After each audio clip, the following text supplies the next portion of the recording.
Nelson Mandela, Long Walk to Freedom. Nelson Rolihilla Mandela. Before you read, apartheid is a political system that separates people according to their race. Can you say which of the three countries named below had such a political systems until very recently? Number 1, United States of America. Number 2, South Africa. Number 3, Australia. Have you heard of Nelson Mandela? Mandela and his African National Congress spent a lifetime fighting against apartheid. Mandela had to spend 30 years in prison. Finally, democratic elections were held in South Africa in 1994 and Mandela became the first black president of a new nation. In this extract from his autobiography Long Walk to Freedom, Mandela speaks about a historic occasion, the inauguration. Can you guess what the occasions might be? Check your guess with this news item from the BBC of 10 May 1994. Mandela became South Africa's first black president. Nelson Mandela has become South Africa's first black president after more than 3 centuries of white rule. Mr. Mandela's African National Congress ANC party won 252 of the 400 seats in the first democratic elections of South Africa's history.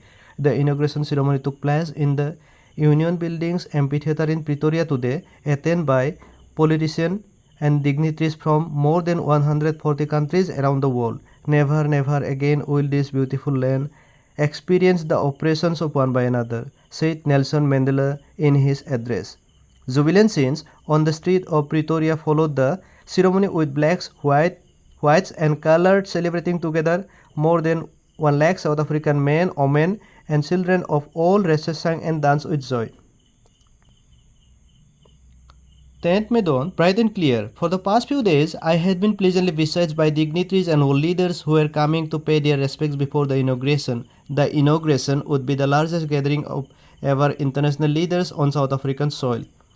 The ceremonies took place in the lovely sandstone amphitheatre from by the Union Buildings in Pretoria. For decades, this had been the seat of white supremacy, and now it was the site of a rainbow gathering of different colors and nations for the installation of South Africa's first democratic non-racial government.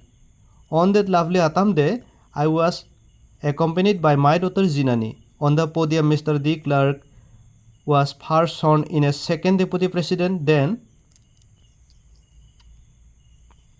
Thabo Mbeki was sworn in as first deputy president. When it was my turn, I pledged to obey and uphold the constitutions and to devote myself to the well-being of Republic and its people. To the assembled guests and the watching world, I said, today all of us do by our presence here confer glory and hope to newborn liberty out of the experience of an extraordinary human disaster that lasted too long, must be born a society of which all humanity will be proud. We who were outlaws not so long ago have today been given the rare privilege to be host to the nations of distinguished international guests for having come to take possessions with the people of our country of what is after all a common victory for justice, for peace, for human dignity. We have at last achieved our political emancipation. We pledge ourselves to liberate all our people from the containing bondage of poverty, deprivation, suffering, gender and other discrimination. Never, never, never again shall it be that this beautiful land will again experience the oppressions of one by another. The sun shall never set on so glorious a human achievement. Let freedom reign. God bless Africa.